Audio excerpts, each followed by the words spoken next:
Hello guys, welcome to the fiction series. Today we are gonna see, what if Naruto was Rise of the Phantom and got Harem? The short movie. Huge shout out to Fan of Fanfics for this story. If you want more awesome fanfiction like this, don't forget to hit that subscribe button. So without wasting any time, let's get into the video. Flashback. Naruto had managed to accomplish his mission. After failing his ninja exam for the third time, the blonde had been given a makeup test to take. He had managed to sneak into the Hokage's tower to find a large scroll. The largest scroll contained in the Hokage's private jutsu library. Known as the Forbidden Scroll of Sealing, it was said to contain knowledge of jutsu so great, not even the Hokage could master them all. But Naruto didn't need to master them all, just one. Opening the scroll, he had come across a jutsu referred to as Kage Bunshin. Although clones were Naruto's worst jutsu, he didn't let it deter him, and set to work at learning the technique. And after approximately 3 hours, he had managed to do just that. As he lay on the ground exhausted, a rustling in the bushes caught his attention. Sitting up, he watched as one of his academy teachers, Irika Yumino, stepped into the clearing, getting a big grin from Naruto. "Sensei, I was just going to come looking for you," he said, but his face fell at the angry look Irika gave him. "Naruto, what could have possibly possessed you to do something like this? And what do you mean you were about to come looking for me?" asked Irika. Naruto seemed confused, before he realized that Irika may not have realized he was taking a makeup test. "I learned one jutsu from this scroll," he said, jumping to his feet. "Now I can pass and become a shinobi." "Naruto, who told you something so crazy as that?" asked Irika. Naruto this time was even more confused than Irika now was. "Mizuki-sensei told me," replied Naruto. "He said that all I had to do was take the scroll and learn one jutsu from it as a makeup exam." "Mizuki?" said Irika, his eyes widening, before he heard a strange whistling sound. A very familiar whistling sound. Leaping away from his spot, he barely dodged a hail of kunai and shuriken raining down on him. Looking in the direction they had come from, Irika narrowed his eyes in anger at seeing Mizuki, decked out in his shinobi gear, complete with 2 Fuma shuriken on his back. "Mizuki!" he shouted. "What is the meaning of this?" "Oh, Irika," said Mizuki. "I'm just giving young Naruto a helping hand. And speaking of Naruto, all you have to do is to hand over the scroll to me and you pass." "So that's it," Mizuki said Irika. "Just using Naruto to get the Forbidden Scroll. Naruto, whatever you do, you must not let Mizuki get his hands on the scroll." "Don't listen to him," Naruto said Mizuki. "He's just trying to hinder your progress, like usual. Why else would he choose your worst jutsu every time to test on?" "I do it because I won't in good conscience let him out into the shinobi world unprepared," said Irika, looking over at Naruto. "Oh please, Irika," said Mizuki with a snarl. "We both know that you hate the boy. Naruto, give me the scroll now." "I don't hate you," Naruto said Irika. "He's lying to you." "He's the one that's lying to you," Naruto said Mizuki. "He hates that you even exist." "Why?" shouted Naruto, angry and confused beyond belief. "Why would Irika-sensei, or anyone for that matter, hate me? Aside from my pranks, I've never done anything to anyone. And even my pranks were done because people hate me." Mizuki smirked a dangerous smirk and Irika was worried. "Oh, you want to know?" said Mizuki. "Well, since you asked, I suppose I can tell you." "No," thought Irika, as Mizuki began to reach for on of his Fuma shuriken. "He wouldn't." 13 years ago, on the night of your birth, the Kyuubi attacked the village," began Mizuki. "Damn it, Mizuki," said Irika. "It's against the third's law." "Oh, pipe down, Irika," said Mizuki maliciously. "He deserves to know just what he is." "What are you talking about?"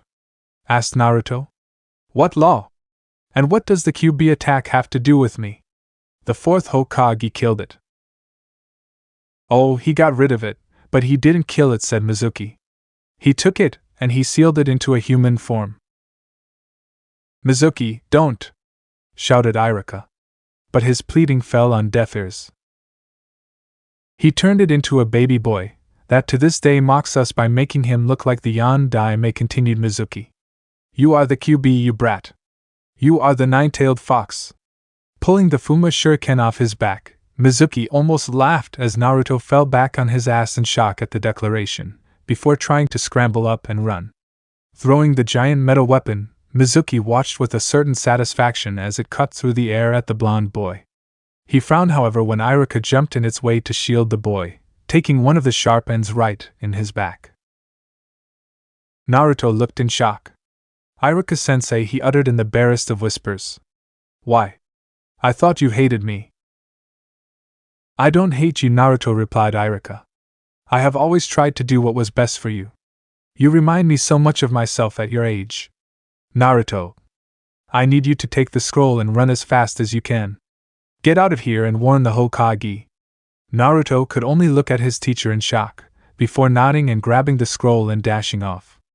Iruka smiled a sad smile before he was knocked to the ground by Mizuki.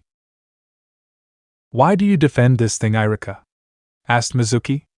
After all, it's a demon that even killed your parents. It's a vile creature that deserves to be destroyed. Maybe you're right, Mizuki. That is indeed the QB, said Iruka. Unbeknownst to either of the two, Naruto hadn't gone far, and was crestfallen when he heard Iruka's proclamation. But Naruto is not the QB, he continued, and Naruto peeked out at the two from his hiding place at that. Naruto is just a sad little kid that has gotten more crap than he deserves. He's more human than you, Mizuki. And if you would even care to pay attention, the Yandai sealed the QB into a human child. The child itself was not QB. Perhaps if the idiots in this village would respect that. He would have said more, but Mizuki leaned up on the shuriken in Iruka's back, making the man cry out in pain. Iruka, you poor fool, he said. It appears you're brainwashed by the beast. It's with a heavy heart I must end you before you become a threat to the Leaf Village. Bringing his hand back, Naruto saw a glint of a kunai, ready to pierce the skull of Iruka. Taking a kunai of his own out, he launched them at Mizuki, who realized at the last second and jumped away. Coming out of the bushes, Naruto's eyes flashed red for the barest of moments, and he spoke with a newfound animosity. If you ever lay a hand on my sensei again, I'll kill you, said Naruto, quivering with rage. Oh really? Asked Mizuki, laughing. You and what army? As if to answer his question, Naruto put his hand in a strange, cross-shaped seal that Iruka only recognized because of his studies. Kage Bunshin no Jutsu, said Naruto, and the entire clearing and all the surrounding trees were filled with dozens of copies of himself. Flashback end. Naruto had beaten Mizuki into a bloody mess before Umbu had arrived and took the traitor away. Iruka had apparently been so impressed and grateful to him that he gave him his own headband and proclaimed that he was now a ninja. But Naruto didn't care.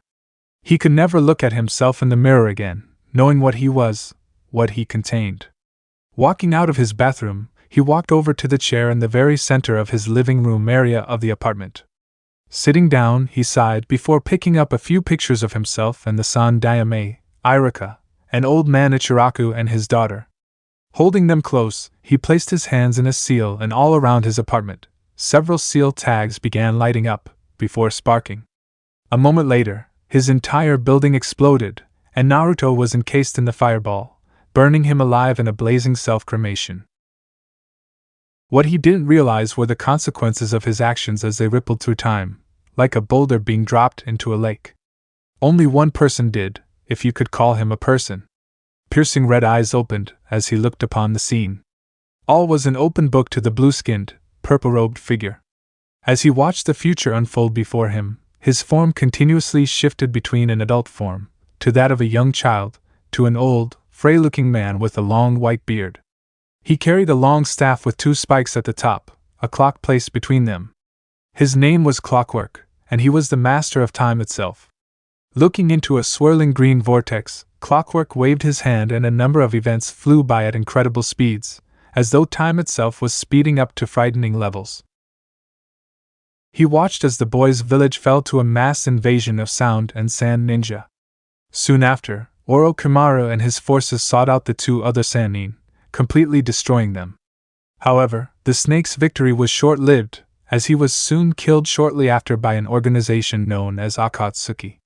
They had collected the 8 remaining tailed beasts, still attempting to go through with their plans regardless of the destruction of QB. It was a disaster.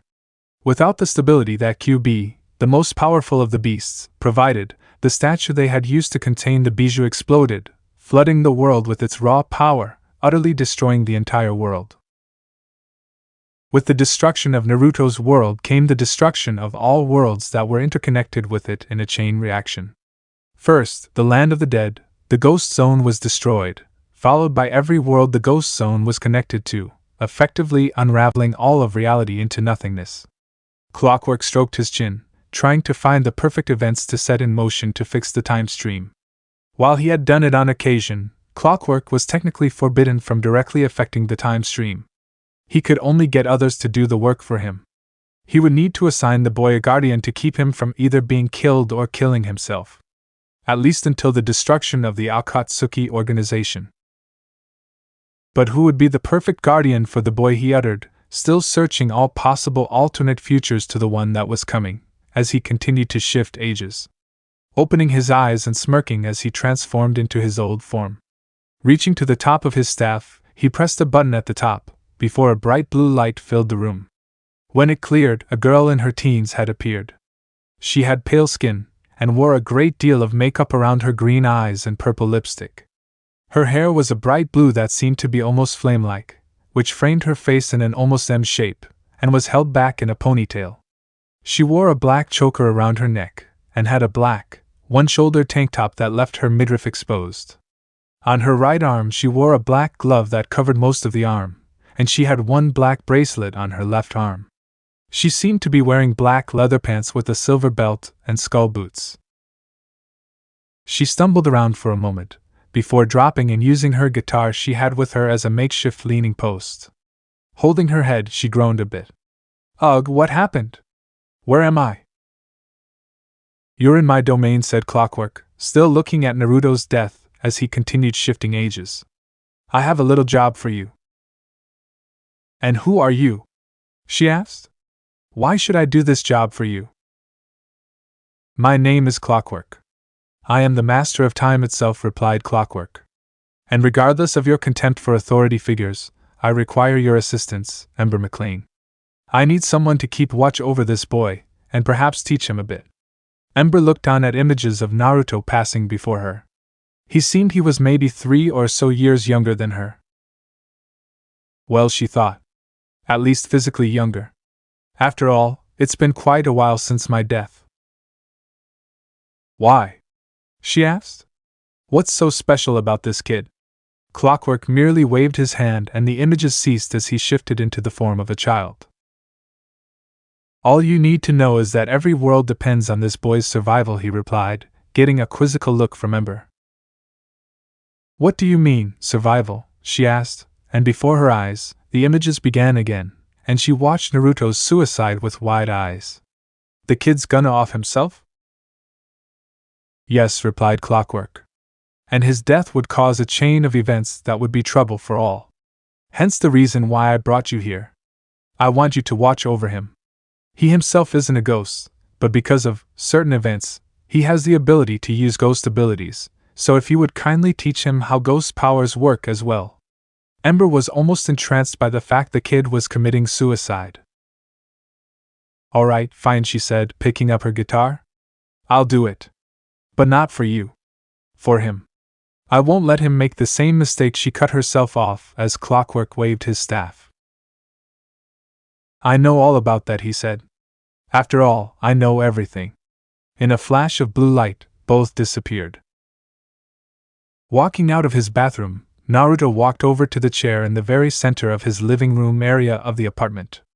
Sitting down, he sighed before picking up a few pictures of himself and the San Daime, Irika, an old man Ichiraku and his daughter. Holding them close, he placed his hands in a seal and all around his apartment, several seal tags began lighting up, before sparking. However, when the building blew up, Naruto felt no pain, nor did he feel any heat.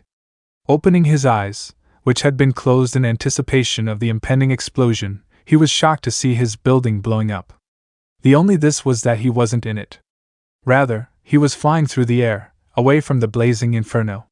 Looking up, he saw he was being held up by a strange, pale-skinned, blue-haired girl. She seemed to be flying through the air while standing on something that looked very similar to a biwa. Landing outside the village gate, he put him down, before jumping off her strange instrument, said instrument flying into her hand. "Who the hell are you?" asked Naruto, backing away. "What do you want with me?" The girl only picked up her instrument and plucked at a few strings. "The name's Ember," she said.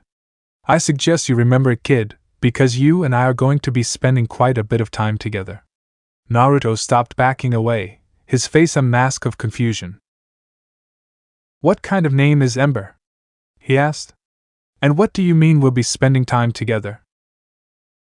"Listen, kid," said Ember. "I've been designated your guardian. Until you're able to master your potential and defend yourself, you're stuck with me." Naruto went wide-eyed. "My guardian? Like a guardian angel?"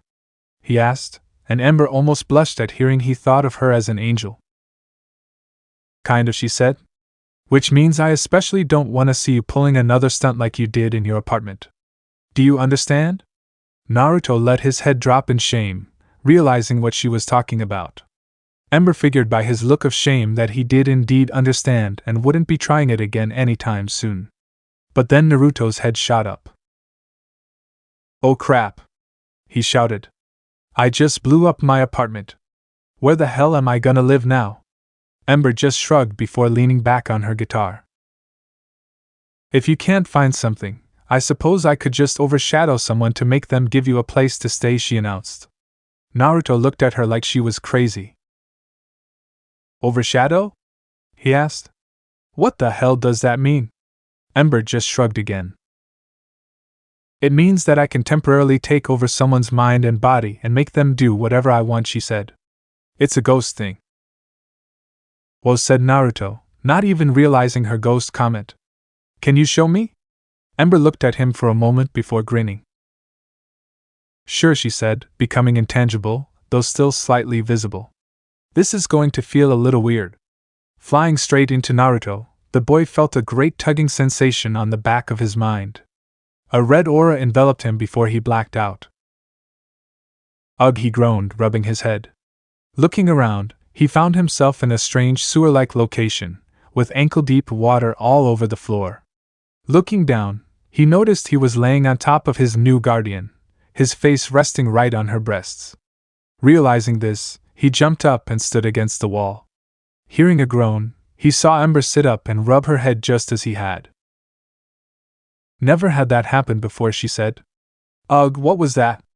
A sudden breeze suddenly flowed through the dark tunnel they were in, and you could see their hair blow in the slight gust. Naruto and Ember looked at each other before the light breeze turned into a hurricane-force wind that picked them up off the ground and sucked them through the hallways, making them crash into each other and the walls and floor. Eventually they arrived in a rather large chamber with a cage on one side, a tag with the kanji 4 seal on it. "Ha ha ha ha ha," chuckled a deep and dark-sounding voice. Well, I always knew about the whelp. But it appears that we also have an ectoplasmic whelp to deal with. But the question is why?" Looking beyond the cage, they saw 2 crimson eyes staring at them both. "You're QB, aren't you?" asked Naruto, backing away. Something that made QB grin within the confines of his prison. "Ooh, you reek of fear, boy," said QB. "And I must say, it's a smell that's just as pleasant coming from you as it is when coming from those pathetic human villagers."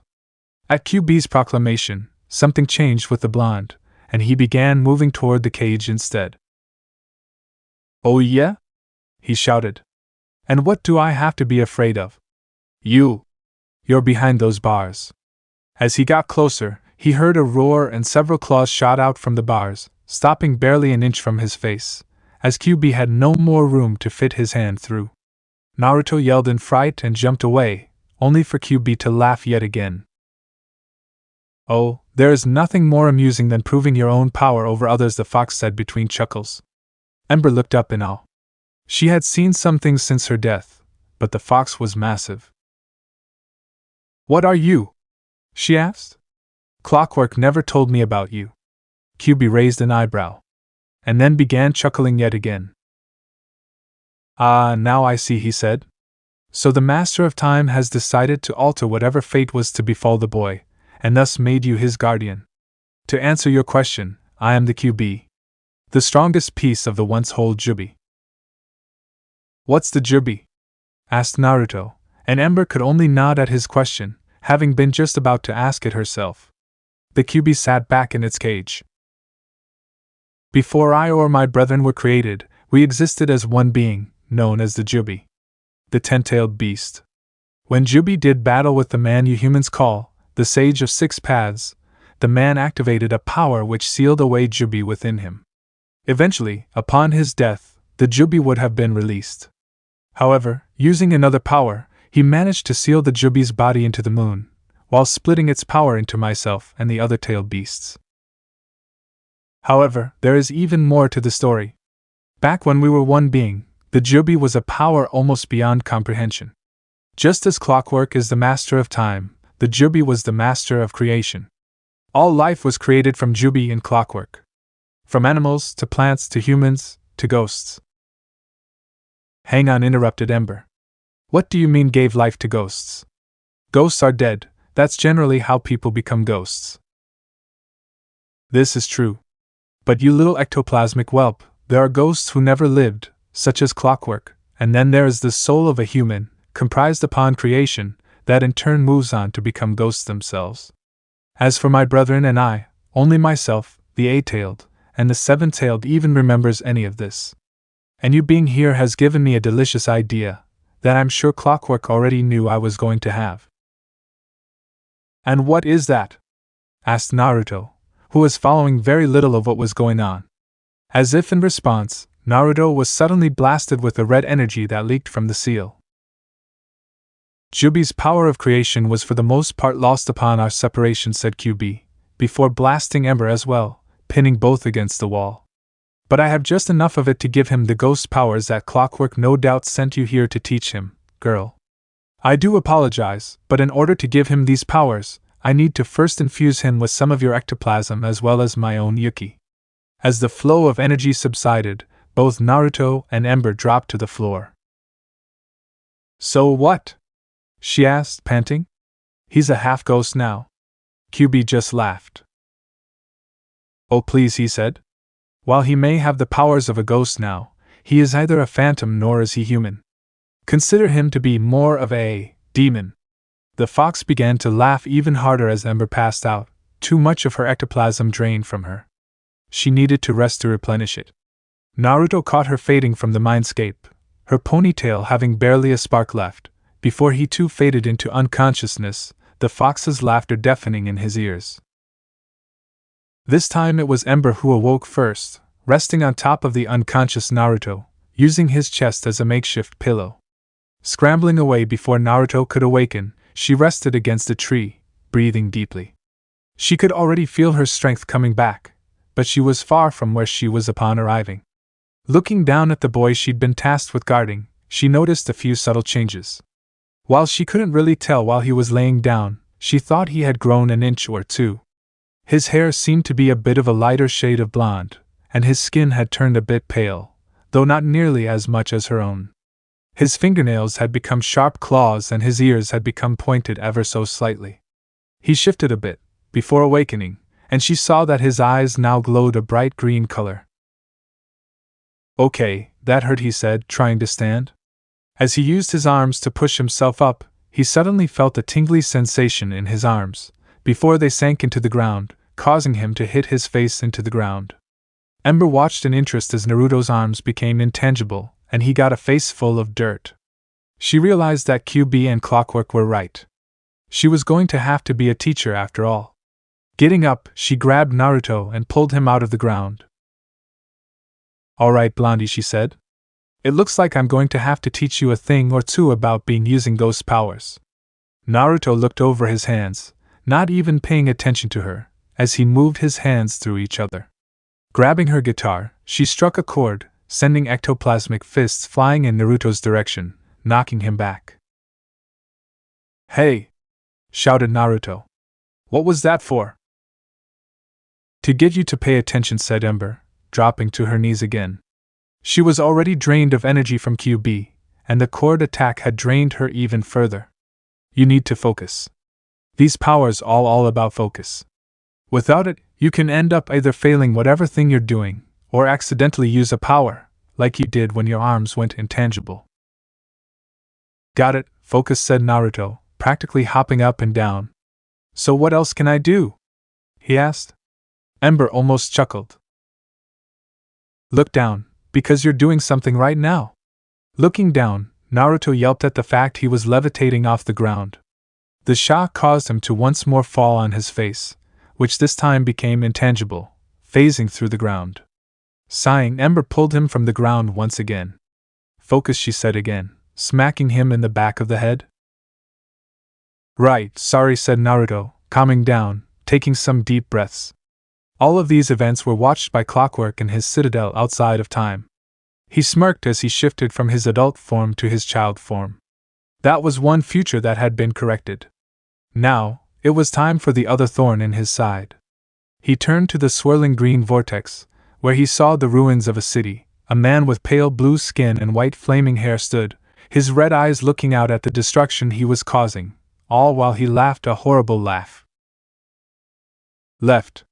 The blonde shot to his left, barely dodging a blast of ectoplasmic sound waves, his body hovering 10 feet in the air. "Up!" shouted Ember, striking another chord on her guitar, sending another wave of energy at Naruto, forcing him to fly higher to evade. "Now to the left again!"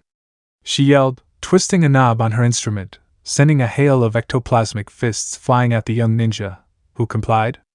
Thinking, she struck one last chord straight at Naruto, who didn't dodge in time and was blasted back, phasing through several tree branches. "Hey, you didn't warn me!" shouted Naruto, popping out of the tree, flying out and toward the ghost girl. "Hey, this is flight training. You have to learn to fly correctly, and that means you're gonna have to do it without warning or you're gonna crash and burn, dipstick." "Think on your feet," replied Ember, her flaming hair whipping in the breeze.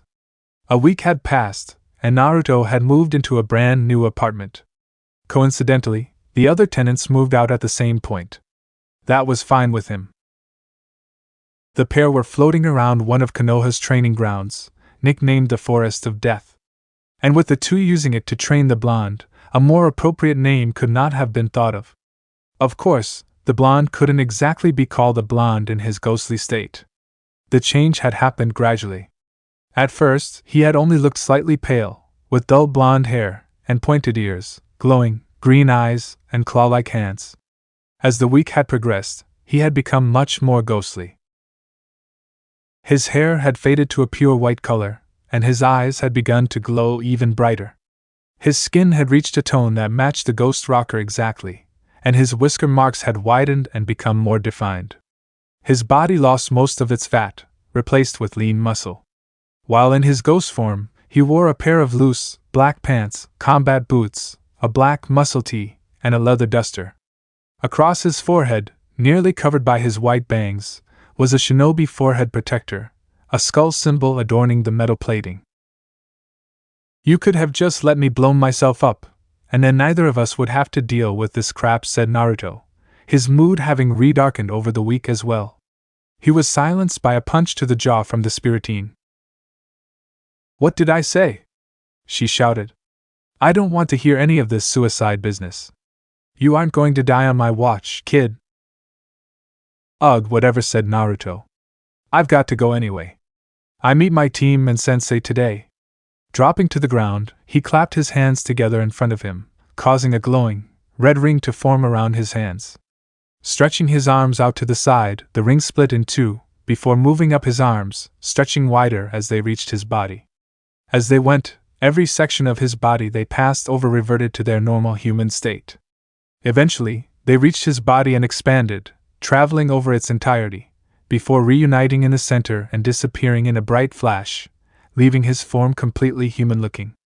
Gone were his ghostly features and new clothes, replaced by his orange jumpsuit.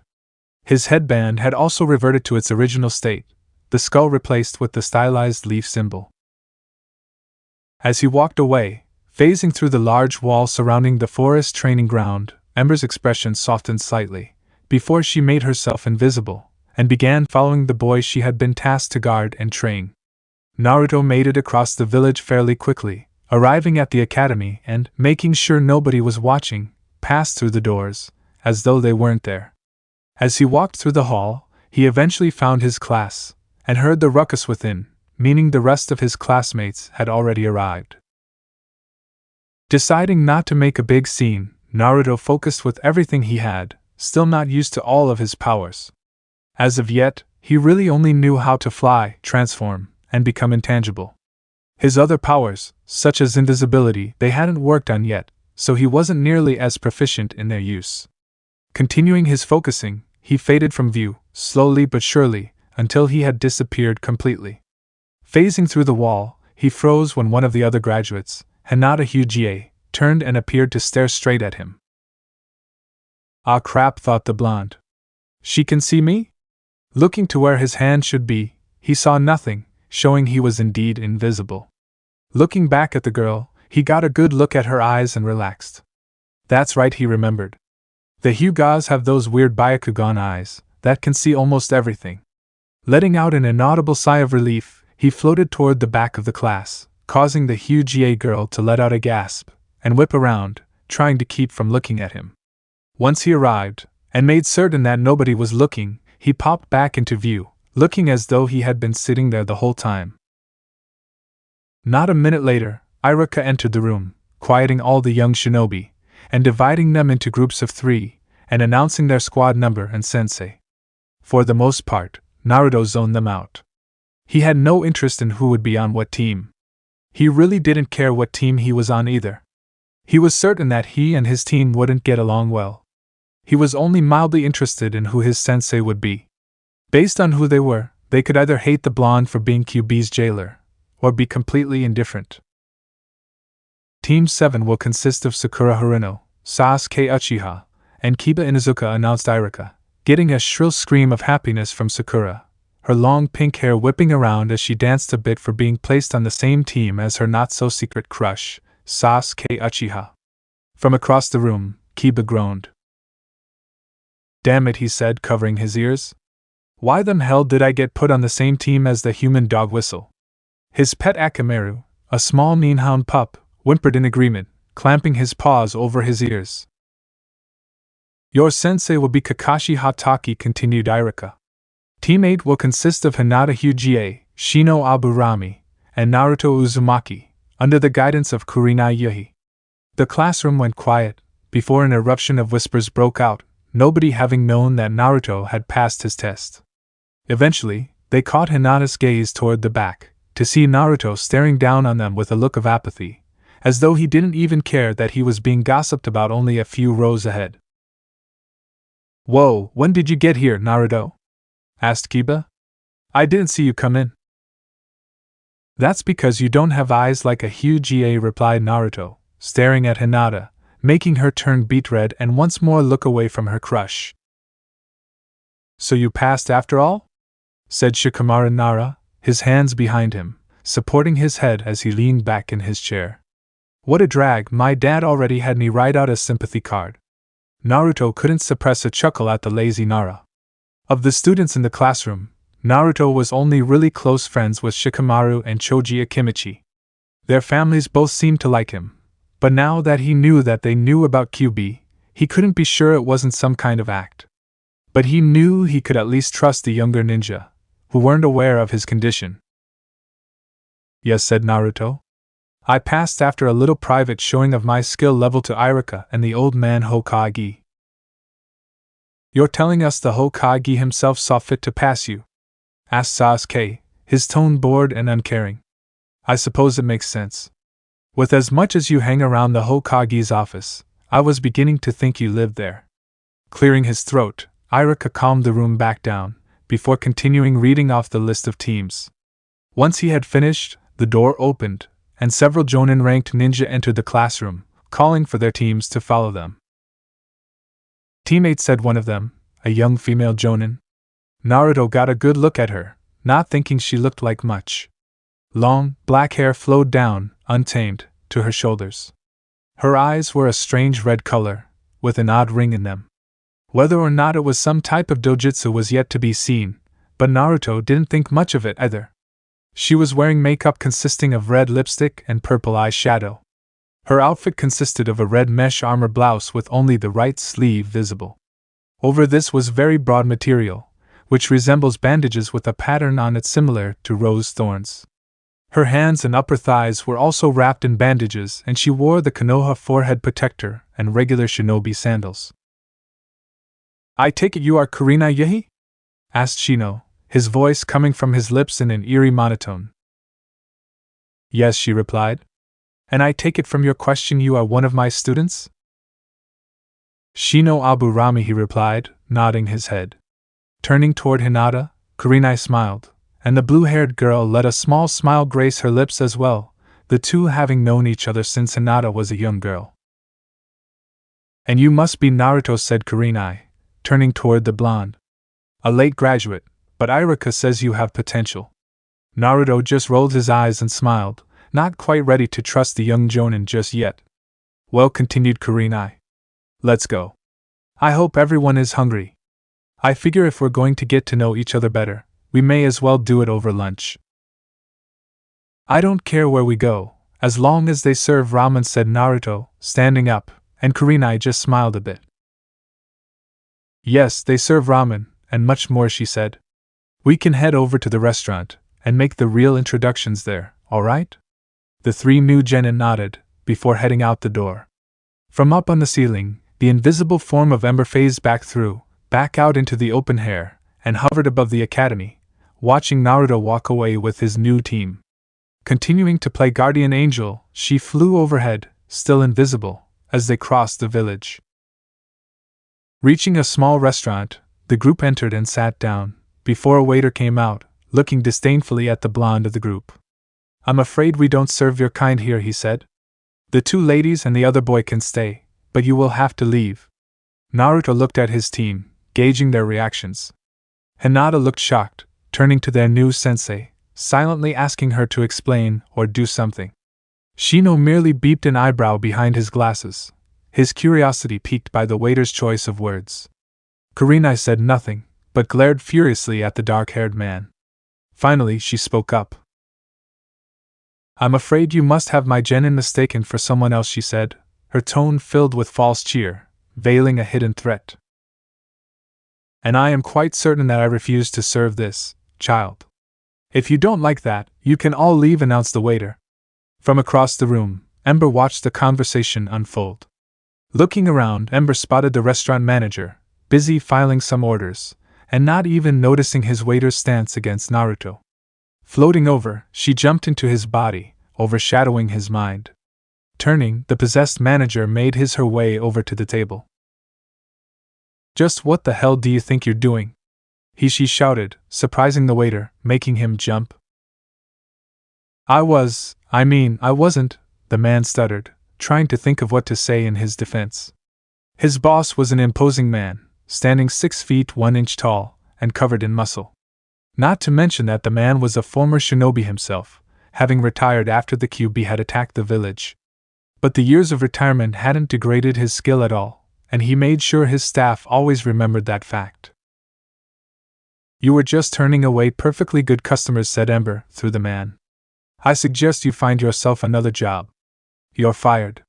The man's eyes widened and his stuttering became worse. But I was only..." Ember cut him off before he could ramble any more.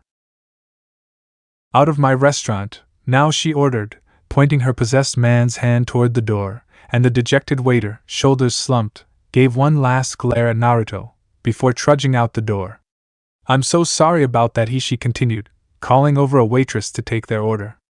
As Naruto looked at the man, his eyes widened as he saw him wink, before his eyes glowed a bright green, just like his own in his ghost form, or his teacher's, and immediately he realized what had happened, nodding his thanks to his flaming-haired ghost mentor. She nodded back, and exited the man, who looked confused, but shrugged and continued his paperwork. The group ordered, and the waitress, who was much more cheery and polite, quickly brought the order back to the cook. So then, it's time for introductions, said Kurenai. My name is Kurenai Yuhi. I just recently became a Jonin, and this is my first Genin squad. I have a special talent for Genjutsu, so you will see and learn quite a bit about them from me. I plan to work you hard, to be the best shinobi that you all can be. But first, I need to know a bit about you all, so I can get a feel for your strengths and faults. So Shino, why don't you go first? The boy nodded before speaking. If I may, sensei, I am curious to know why our waiter did not like Naruto, replied Shino, peeking over to the blonde, Hinata doing the same. Naruto just looked at them, before crossing his arms over his chest.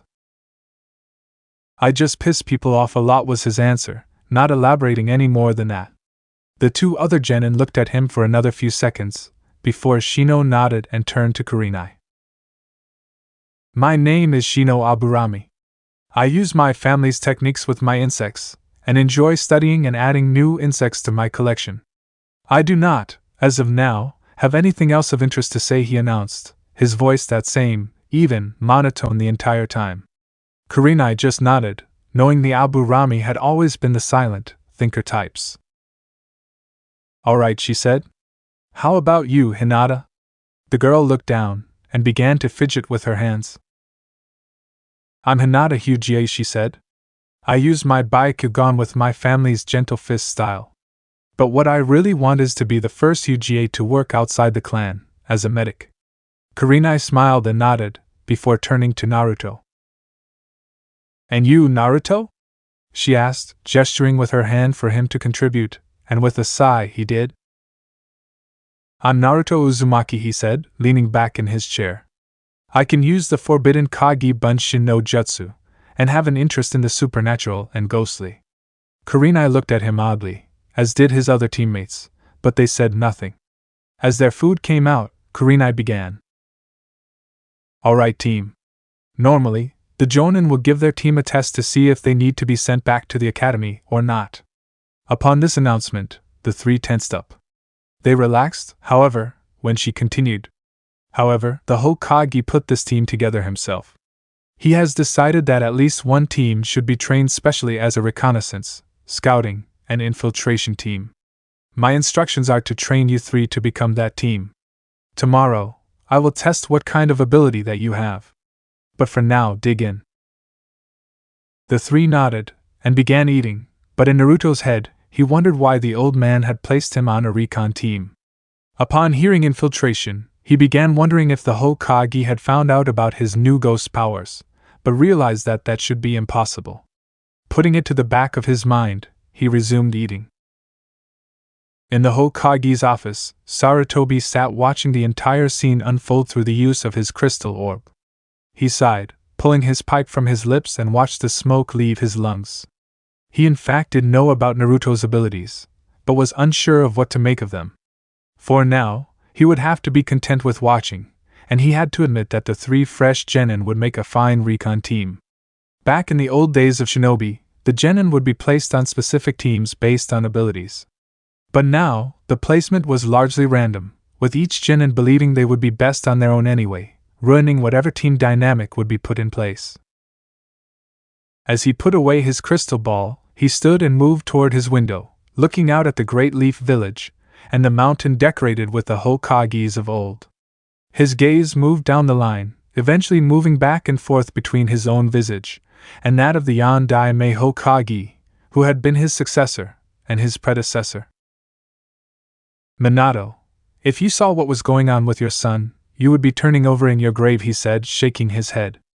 And, he added, as an afterthought, Kushina would dig her way from hers and beat the living hell out of anyone responsible for bringing Naruto to this point. He gave a visible shudder at the thought of Naruto's mother, and the furies she would have were she alive. He gave one last sigh, before watching a small group of birds fly overhead, toward the village, and went back to his desk. He had a lot of paperwork to do. But he smirked upon seeing it, as Naruto's escapade with the hidden scroll had reminded him of the Shadow Clone Jutsu, and what it could do. Without even making a hand sign, he made 3 clones to take care of his work, while he left his office. It had been too long since he had just taken a walk through his village.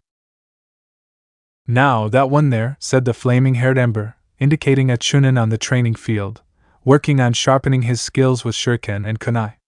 The command was aimed at her charge, who nodded before his form became translucent and he floated down unseen, flying straight into the young man's body, who tensed up before his eyes began to glow green, just like Naruto's. I did it, he shouted up to the air to Ember, who nodded in approval. Along with his shinobi training with his team, Naruto was making progress with his powers, but he still had a lot to learn. His team was still completely unaware of his abilities for now though. Ember didn't know exactly what a hybrid was capable of, as she had only ever fought the half-breed from Amity Park, DannyPhantom, but he only used the most basic ghost abilities. If there were more powers a hybrid could achieve, he'd need a proper teacher, and Ember was sure that Clockwork wouldn't help. She was just as sure that she couldn't go to Amity Park's resident hero for help, or risk getting crammed back into his stupid thermos. She tried to rack her brain, thinking of who could help teach him the things she herself wasn't aware of. There was only one other person she could think of, but going to him was something she really hated to consider. Sure, he was powerful, but the man was also a manipulative bastard, if the rumors she heard were true. However, eventually, there was only so much she could teach without running out of instruction. She didn't want to. It went against everything she stood for. But then again, so did her current assignment. Still, she couldn't help but develop a soft spot for the boy. She wasn't sure if it was the loneliness he felt, his own mild contempt for authority, or even the fact his powers came from her own ectoplasm, but she knew that she saw him in a different light than she would other people. And so, she would go to the man, if only for this boy. She would go to Plasmius. That's great, Dipstick, she said, picking at the strings of her guitar. But don't go shouting it out loud like that. Most of the time, overshadowing needs to be subtle, so you don't get caught. I don't think shouting to the heavens is the best way to be subtle. No sooner had she finished the sentence, than an Unbu with a mask resembling a crane shunshined into the training field. Ember quickly became invisible, but she knew she had been spotted. Naruto Uzumaki, said the Unbu, his voice never wavering, despite the fact that he knew Naruto was possessing another shinobi. You and your blue-haired friend are to report to the Hokage's office immediately. Ember faded back into view and looked over to the side, looking directly into the eyes of her charge, staring back at her through the eyes of the overshadowed Chunin. Time skip. Hokage's office. Now then, said Sarutobi, looking over to Naruto, who was back in his human form, and then to Ember, who had also transformed. Not wanting to be too conspicuous, she decided that should anyone else see her, she didn't want her status as a ghost exposed. Currently, rather than flaming blue hair, she had brown hair tied back in a ponytail. Her eyes remained green, but did not glow, and her skin had taken on a more tan appearance. For all intents and purposes, anyone that saw her would see her as completely human. Well now, I must say I am rather surprised by you, and the powers you seem to have given to Naruto, Miss Ember, said Sarutobi, taking a few puffs of his pipe. However, my line of questioning veers more into why and how it happened, more so than anything else. So would either of you care to explain? Upon neither answering him, his gaze fell and he sighed. I see, he said. Then I guess I'll have to take a guess for myself. Let's see. I can still feel Naruto's chakra, along with another energy, which you both seem to have in abundance. It's an energy I've only felt on the battlefield. It is cold and dark, and I must say, it feels like death, so my best guess would be ectoplasm, am I correct? The shocked looks on the faces of the two was all he needed to know, and a smile graced his face. I thought as much. It's an honor to meet a true ghost before becoming one myself. How do you know about ghosts? Asked Naruto, completely shocked, but Sarutobi just chuckled, before his face took on a look of seriousness and a bit of sadness. An old student of mine had a bit of an unhealthy obsession with death, he replied after a moment of staring into space. But now is not the time for remembrance of things past. Somehow, you've managed to obtain ghost abilities of your own, from what I've gathered. The statement was directed at Naruto, who looked down in shame. If he knew about his abilities and about Ember, he probably really knew just who it was that blew up his apartment building.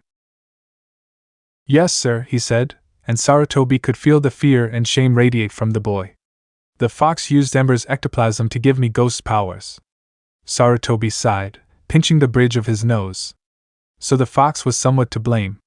He knew a group of people who wouldn't react well to that news, and accordingly made a mental note never to reveal that tidbit of information. And what are the extent of your abilities? He asked. What can you do?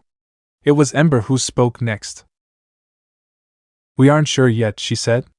We know he can fly, turn invisible and intangible, and overshadow someone, which is the ability to fly into their body and take it over. But we don't know exactly how many abilities he may have, what they are, and what their limits are. I would assume that someone should know, replied Sarutobi, blowing a bit of smoke. Someone does know, said Ember, piquing Naruto's interest. Once I run out of things I can show him, I'm going to have to find another half-ghost to come and play teacher. I'm still charged with being a guardian to him, but there's only so much he can learn from me. Sarutobi just nodded. I'm going to trust you for now, because you as of yet have shown no animosity toward the village or Naruto, he replied. However, my position can quickly change, and I think you'll find that our life energy, chakra, is more than capable of dealing with your ectoplasmic death energy. While there was no real animosity in the old man's voice, Ember couldn't help but feel a bit of fear course through her at the Hokage's thinly veiled threat. She nodded in confirmation and Sarutobi matched the gesture. Excellent, he announced. Now I would like to meet this teacher you plan to have teaching my shinobi, preferably before the aforementioned training even begins. If he or she is found to be capable and trustworthy, they will be granted the rank of special jonin so as to make Naruto's training legally sanctioned by the village. As such, I extend the same rank to you, Miss Ember. The ghost and half-ghost looked at each other strangely, before turning back to the aged leader. What exactly does that mean I'd have to be doing, said Ember. I don't exactly bow before authority. To punctuate her sentence, she struck a chord on her guitar, shaking the office a bit. I thought as much, replied Sarutobi. I will ask only, first, that you never do that again in my office. Lack of respect for authority or not, I am the leader of this village, and such an action can be seen as a threat, which will be acted upon and removed. The ghost girl swallowed nervously, not sure why the old man could freak her out like he did. And that you continue to train Naruto, and accompany him on all missions he shall partake in. Whatever you say, sighed Ember, crossing her arms, ceasing eye contact with the aged Hokage, causing him to smile a bit. To him, the ghost girl really was nothing more than a teenager deep down. Excellent, said Sarutobi, standing finally from his seat. You both may go for now. I'll inform Kurenai of this new addition to her team. Naruto nodded before a red ring formed vertically over his body, separating into two and spreading outward, transforming the boy into his ghost form. Ember merely erupted into blue flame, before it died down, leaving the girl in her own natural form. The two floated up out of their seats, before phasing through the ceiling, right before Sarutobi's eyes, which closed as he pinched the bridge of his nose. Making the ghost a special jonin was risky, especially if the council got wind of what was going on. The two floated above the village for a while, invisible to the masses below as Naruto lay on his back as though back floating in water, while Ember merely lay across her guitar. So what's this about another teacher?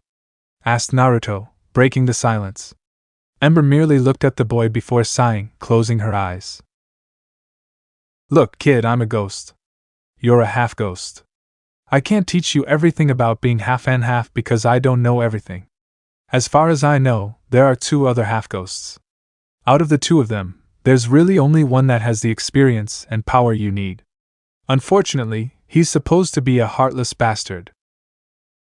So what? Rebuffed Naruto. So are half the villagers down there. Heartless or no, if he can teach me what I need to know, I'm willing to ask if you are. All right, said Ember, her eyes glowing brightly as they opened up once more. When I run out of things to teach you, we'll look for the other guy to get him to teach you. Until then, it looks like not only am I your teacher, and now your teammate, but I outrank you." "What?" shouted Naruto, giving her an incredulous look after comically flailing, as though he had almost fallen out of the sky. "Did I, or did I not just become a special jonin?" asked Ember, a smirk clearly plastered across her face, causing Naruto to sputter, trying to come up with a decent comeback. Upon finding none, he bowed his head in defeat.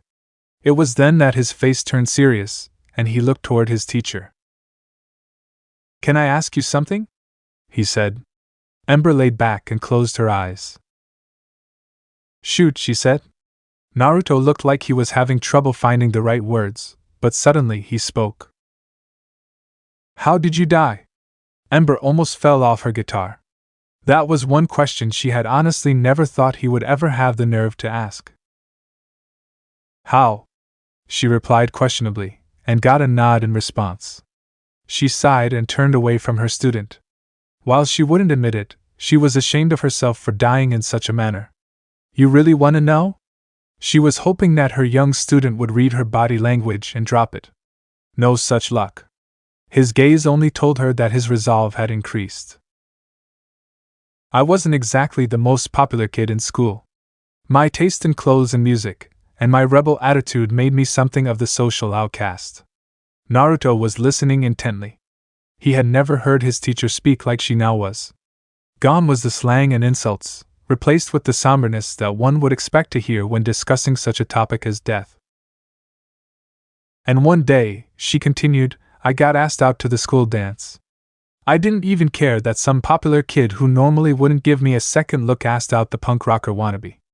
I bought a dress. It was a really nice dress, too. And that's saying something from me, because if you hadn't noticed, I'm not exactly the most thrilled by dresses." Naruto nodded, but continued to listen. The night of the dance came. I was so excited. I thought maybe things were finally looking up for me. I waited up for him to come. And I waited. And waited. But he didn't show up. I found out later that it was all part of some prank on the part of the popular kids. Great fun at the expense of me and the other uncool students. All throughout the next day I was the butt of one joke after another. I found the one who asked me out, and all I did was ask him why. Know what he said? Naruto shook his head no, and the ghost girl continued. As she did, her flaming hair seemed to burn less brightly, and Naruto could see the beginnings of tears entering his mentor's eyes, though she turned her back once more in an effort to hide them. He said, "I'm sorry, do I know you?" He and all the other popular kids acted like I didn't exist. They pretended that they didn't even know my name. The tears began to fall now as she recalled the events as though they had happened moments ago. I walked home that night. I just felt so angry, and so sad, and all I wanted was to make everything stop. On my way home, I passed by a burning apartment building. The fire department was trying their best, but the flames were too much. It was almost like I was watching myself in slow motion. In all the confusion, I walked into the building. I didn't even feel the flames on my skin. I just lay down against the wall and let the fire do its job. Naruto was speechless. Never had he given any thought as to why his teacher was the way she was. Now he knew why she detested his thoughts of suicide. She turned to her charge, looking him right in the eye. "Trust me, kid," she said. "It ain't any better being on this side of life. The only thing you take with you is rage and a lot of bad memories. More than you'd think, it's the ghosts that are the haunted ones." The ghost girl became invisible after that, leaving only a few parting words. "I'll meet you back at your place later," she said, and the open air was silent. Naruto looked down sadly. He had never intended to upset Ember. If he were honest with himself, she was the closest thing he had to actual companionship since she had flown into his life. Sure, he maybe had a few friends, a few people that liked him as he was, but he wasn't able to be close to them. At the end of the day, they had their own lives and own concerns which he was not a part of. But not with Ember. Since she arrived, her whole existence had become watching over him, teaching him, and being an open ear to talk to. She had become the most important person in his life, and he had made her relive the worst thing to ever happen to her. A look of fierce determination came into his eyes, and he promised himself he would make it up to her, no matter how long it took him. Promised himself that she would never again have to be sad or angry as long as he was in her charge. It was the promise of a lifetime. And it was a promise that he was determined to keep at any cost. So this part ends here. Alright, that's it for today's video, guys. Let me know in the comments section how was the story. And also don't forget to like, share, and subscribe. I will meet you in another video. Bye bye.